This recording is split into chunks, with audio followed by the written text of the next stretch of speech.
como todo método científico, podríamos decir, conocimiento científico, la psicología del desarrollo dijimos que va a buscar estudiar ese ciclo vital, esos aspectos que se van a dar y que van a desaparecer, algunos van a desaparecer en algún momento, pero para eso necesitamos diferentes métodos. Obviamente que estos métodos no es que son exclusivos de la psicología del desarrollo, sino que comparte obviamente métodos que son propios de la psicología, pero estos métodos sirvieron y sirven mucho para poder seguir trabajando y averiguando sobre el desarrollo. Bueno, en primer lugar, la observación, que la observación obviamente es como el método principal de cualquier ciencias sociales, me parece, ¿no? Bueno, es un poco nuestra puerta de entrada hacia aquello que queremos estudiar.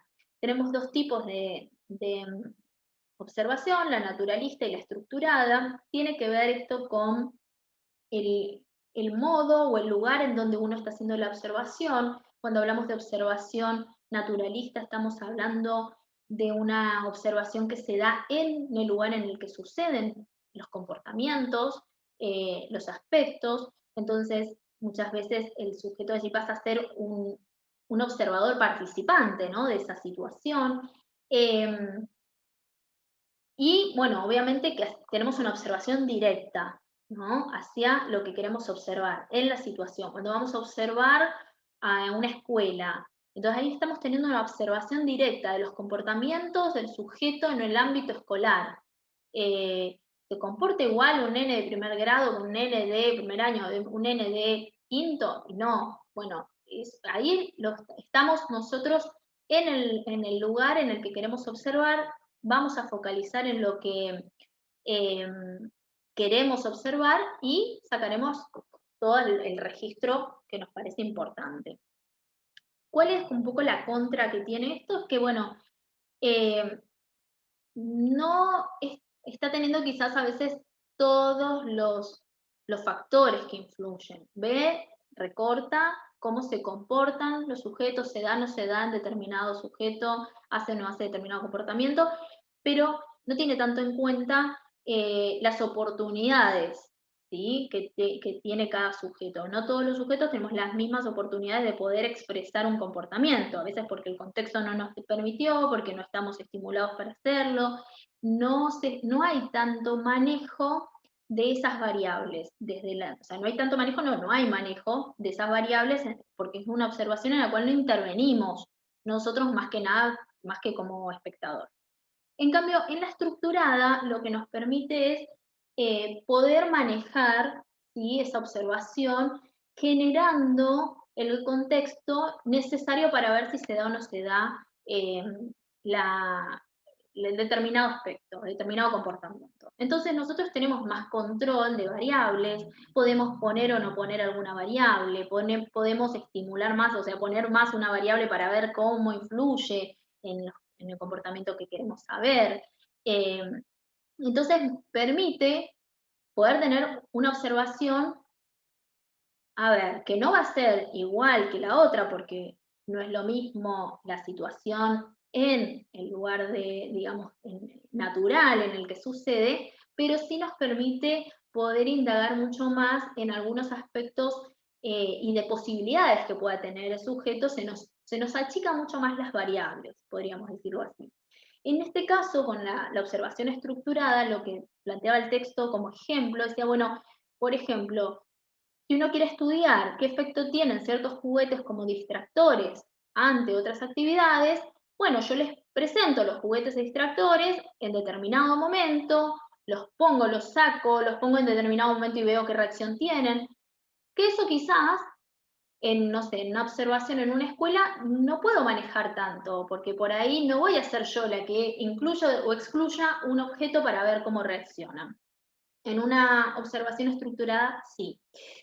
Eh, y bueno, puedo hacer un registro con esa observación, un registro más individual, ¿no?, de cada sujeto, un registro más de todas las conductas que se suceden, como más completo, digamos, en cuanto voy anotando todo lo que pasa y después voy discriminando qué es lo que pudo haber sucedido o relacionando variables. Puedo pensar, bueno, quiero ir a observar si se da o no se da tal acontecimiento, tal aspecto. Bueno, solamente incluyo los datos que tienen que ver con eso.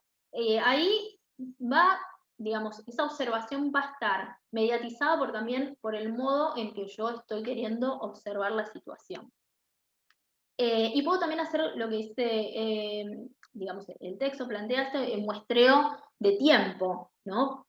Plantearlo en determinado rango de tiempo, cuáles son las conductas que se suceden. Entonces eso también me permite poder saber, digamos, qué aspectos del desarrollo se dan. No sé, si yo, por ejemplo, hago como un estudio longitudinal de esta conducta, se mantiene a lo largo de, no sé, todo un año, bueno, voy haciendo observación en determinado contexto, voy haciendo observaciones durante un año de tiempo. Entonces eso también me permite tener cierta noción de la evolución de una conducta, digamos, de la extinción de una conducta. Son diferentes modos de poder lograr tener mayor información respecto a ciertos aspectos que ya sabemos, que conocemos, o nuevos, ¿no? De nuevos aspectos que vamos viendo e investigando.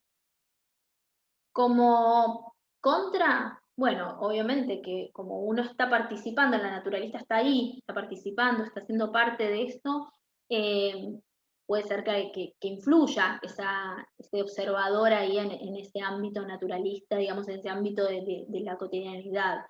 Y por otro lado, el sesgo del investigador, del que está observando, porque siempre uno tiene como una teoría. Bueno, autoinformes. Los autoinformes son la entrevista o el cuestionario. La entrevista casi siempre es una entrevista clínica, una entrevista mucho más exhaustiva, con preguntas bastante abiertas en general, si bien uno tiende a hacer preguntas determinadas porque busca que de esta manera tener una información que nos va a servir puntualmente para lo que queremos saber de ese sujeto, eh, nos permite tener una información mucho más acabada de la situación, de lo que el sujeto, digamos, piensa y sabe de su propia historia. Nos da mucha información, pero no siempre, y esto acá voy a incluir algo del psicoanálisis, no siempre es todo consciente, ¿no? Y hay veces que uno también, bueno, hay cosas que puedan salir y que uno no pensaba que iba a salir. A veces uno oculta cosas porque sabe que es mejor, bueno, plantear una situación en determinados aspectos que no, a ver, que justifique más ciertas situaciones o ciertos desarrollos.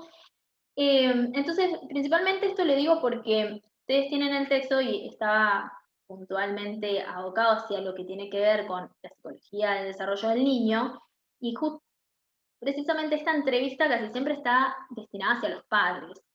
Eh, y muchas veces ahí nos encontramos con que, bueno, los padres tienen, o a veces tienen desconocimiento, creen que naturalizan ciertas cosas que no son tan naturales y cotidianas, o sea, son cotidianas, pero no son digamos, algo que en el desarrollo esté adecuado. A veces hay cosas que ocultan. Entonces, esta entrevista nos da mucha información, pero hay que saber hacerla, hay que saber también poder tener, digamos, como esa cintura de poder ir encontrando la vuelta para poder conocer realmente cuál es la realidad del sujeto, porque está mediatizada por el relato de otro. Y bueno, y acá depende mucho, y esto es importante, que las entrevistas dependen mucho también de digamos, de la expresividad del que estamos haciendo en la entrevista. Si a una persona uno le hace una entrevista que tendría que ser una pregunta bastante amplia y me responde sí, no, no me da mucho margen para indagar, tengo que ser mucho más directivo, tengo que ir como mucho más puntual.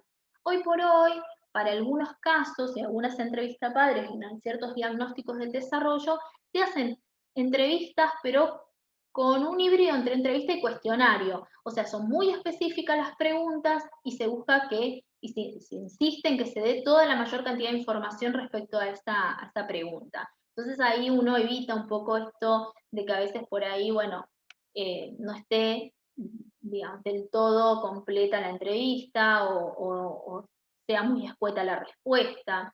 Y por el otro lado, los cuestionarios, que los cuestionarios me permiten dar un montón de información rápidamente, pero no hay profundidad.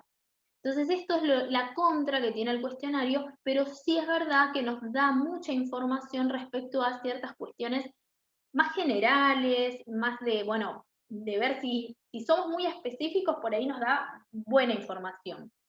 Si lo achicamos, digamos, y la pregunta no es ambigua y va a recabar datos, nada más. Bueno, la psicofisiología.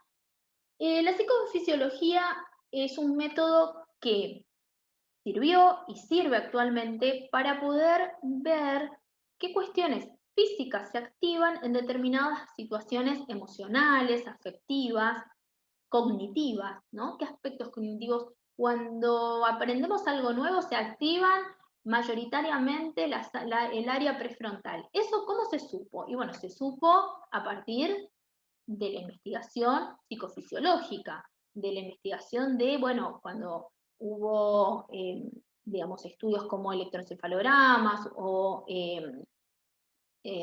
resonancias magnéticas, potenciales evocados, se pudo empezar a ver la actividad del cerebro y cuando obviamente hubo ya una resonancia magnética, cuando hubo imágenes específicas que me mostraron qué áreas se activaban, mucho más. Pero en general lo que busca es, bueno, qué bases biológicas hay ante ciertas respuestas emocionales, cognitivas en el sujeto. Podemos medir la presión arterial, el ritmo cardíaco, la actividad cerebral, la respiración, la respuesta eléctrica de la piel. Son diferentes aspectos físicos que se miden para poder ver la respuesta. Esto es el típico detector de mentiras, ¿no? Bueno, esto está basado en la psicofisiología. Entonces, esto también nos permitió tener muchísimo avance en cuanto al desarrollo. Por eso le digo, todo lo que la neurología, la medicina, la neuropsicología nos enseñó, nos fue incorporando como información, también nos permitió saber, bueno, qué aspectos es importante estimular en determinados momentos, porque, a ver, si lo estimulamos en otro, por ahí llegamos tarde entre comillas, ¿no? Porque ya va a ser por ahí, ya esas áreas van a estar menos flexibles, con menos posibilidades de modificarse, y o qué otras cosas tampoco podemos estimular muy tempranamente porque no vamos a lograr un gran cambio. Entonces, bueno, esto también es muy importante tener en cuenta. El método clínico, bueno, el método clínico acá lo tiene como un analista, pero porque en general es el método que los psicólogos en general usamos, pero el método clínico apunta a esa mirada integral, a esa observación, a la entrevista, a cuáles son los resultados de los diferentes test que se toman, test proyectivos, test psicométricos, a la información que tenemos desde otras áreas, ¿no? A la información que nos da la escuela, a la información que nos da el médico, que nos dan los estudios médicos, a la información que nos da un trabajador social del contexto social. Todo eso nos da información de un desarrollo, porque también son variables que se ponen en juego, son aspectos que influyen tanto para el crecimiento, para la maduración. A ver, cuando hablamos y obviamente en su conjunto del desarrollo. Si uno tiene un sujeto que está desnutrido, que no está bien alimentado, que está en una situación de muchas carencias de necesidades básicas, posiblemente esté afectado su crecimiento y esté afectado también la posibilidad de que se pongan en juego la maduración de los diferentes procesos que tendrían que darse, ¿no? Y por ende de su desarrollo. Entonces, si yo no tengo esa información, si yo solo recorto en lo que el psicólogo solo recorta en lo que me da un test y no veo de dónde viene, de dónde está, cómo está alimentado, se nutre bien. Cuando hablo así, no digo simplemente de sujetos, niños que están en una situación socioeconómica baja. Hay niños que se alimentan mal y están en una situación socioeconómica, su familia bien, pero comen, no sé, galletitas, muchos dulces, papas fritas, bueno, no come otra cosa que no sea papas fritas. Entonces hay muchas cuestiones también que es muy importante, que no son, digamos, específicamente, digo, para mí en mi profesión como psicóloga, no me van a ver, no voy a ser yo la que voy a estar investigando y viendo cómo es, voy a tener que necesitar de otro profesional, pero me sirve porque no puedo esperar que un niño o una psicopedagoga digamos un docente, no va a poder esperar que un niño aprenda y pueda tener toda su actividad cerebral puesta y cognitiva puesta en un aprendizaje si no hay otros aspectos que no están dados básicos, como tener un buen sueño, buena alimentación. El sueño es fundamental. eh, una buena rutina de sueño, ¿no? Hay niños que duermen mal, duermen pocas horas, duermen después de estar muy sobreestimulados con lo digital. Entonces, bueno, todos esos aspectos hacen al desarrollo, no todos los van a abarcar, ustedes obviamente que no todo esto van a tener en cuenta, pero a ver, para que se den cuenta lo complejo que es ver qué adquisiciones del desarrollo se pueden aparecer o desaparecer, necesitan de toda esta mirada. Y bueno, y por último, la etnografía, no porque este último menos importante, pero la etnografía lo que hace es esta mirada, que hasta el momento nosotros estábamos como, bueno, muy focalizada en el sujeto y su desarrollo, y bueno, y el resto como un contexto, acá amplía la mirada a un grupo etario, un grupo en realidad, perdón, social, a una cultura determinada, amplía la mirada para poder ver qué cuestiones o qué procesos del desarrollo se dan en determinadas culturas o en determinados grupos sociales.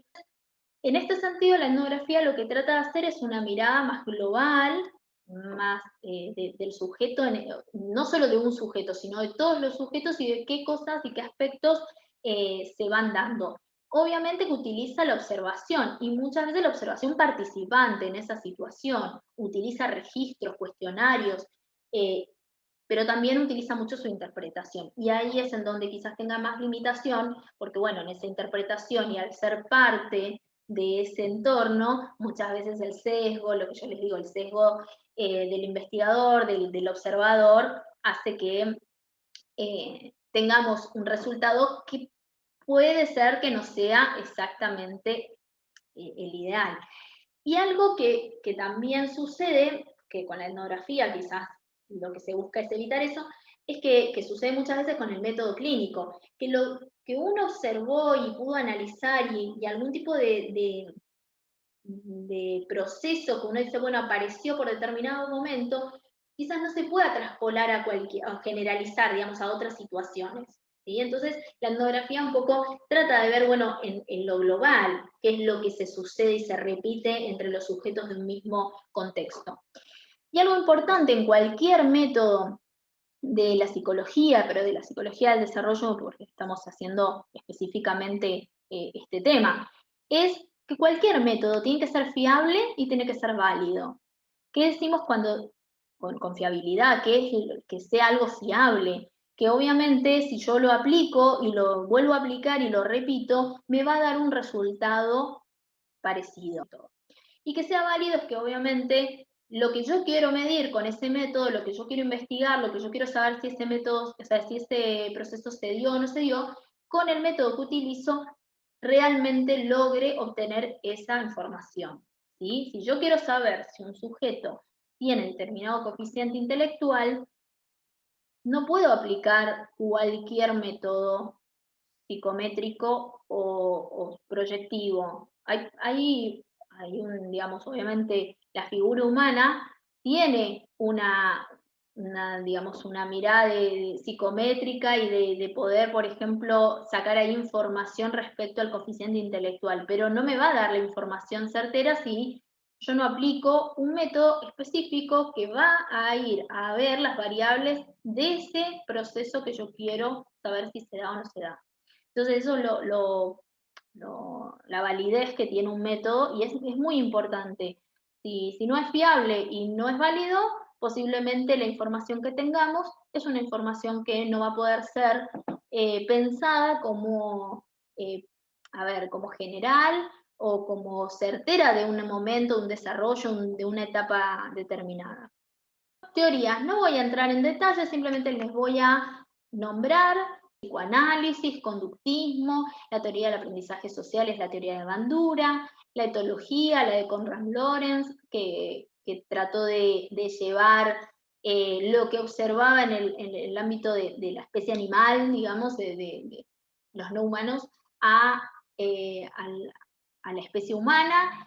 La teoría del desarrollo cognitivo, la teoría de Piaget, la epistemología genética, que si bien no es una, a ver, no era un psicólogo, pero sí sus contribuciones ayudaron y dieron muchísimo lugar a cuestiones de la psicología, ¿no? A aspectos de la psicología a investigar.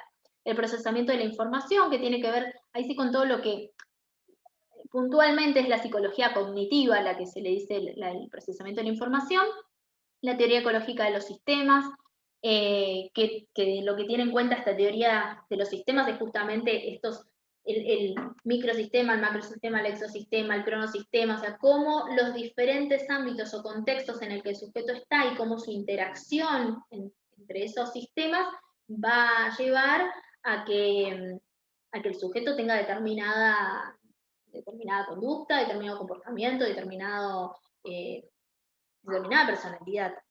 Y bueno, y la investigación transcultural, que es la de Vygotsky. Esto brevemente, si ustedes quieren hacer un repaso de esto, tienen la lectura complementaria. Y etapas, en realidad esto es simplemente para que ustedes lo volvamos a recordar, que vamos a ver etapas evolutivas, vamos a ver al desarrollo intrauterino la semana que viene, el primer año de vida, hasta los 2 años, y después vamos a empezar a ver esas etapas desde algunos aspectos como el afectivo social, vamos a ver niñez de afectivo social y vamos a ver algunos desarrollos que si bien no son parte de una etapa específica, pero sí hacen al desarrollo como el lenguaje y el juego. Y después vamos a seguir con pubertad-adolescencia. Antes de la adolescencia vamos a ver niñez, pero desde los aspectos cognitivos. Y después vamos a ver adolescencia y lo vamos a ver desde Freud de nuevo, la sexualidad, desde Freud y autores más contemporáneos, lo vamos a ver desde lo cognitivo también. Brevemente vamos a ver algo del desarrollo cerebral, pero muy breve, y esto les voy a hacer como un plus de agregado, no tienen bibliografía específica, más allá de las funciones ejecutivas que van a estar abocadas más a la niñez. Pero bueno, vamos a tratar, la cátedra no va puntualmente etapa por etapa, va mezclando un poco, pero tratamos de darle cierto orden, primero poner todo niñez, después adolescencia, después vejez. Lo que pasa es que esa niñez la tenemos desde diferentes autores, entonces es como que ahí se arma un poquito una pequeña complicación de poder entenderlo, de por qué están, de golpe empezamos a hablar de Freud y de Piaget y ya no hablamos de niñez, pero siempre lo tratamos de ubicar primero en esa etapa y después ir hacia las otras. Por eso después se vuelve a retomar esos autores en la adolescencia. Bien, hasta acá.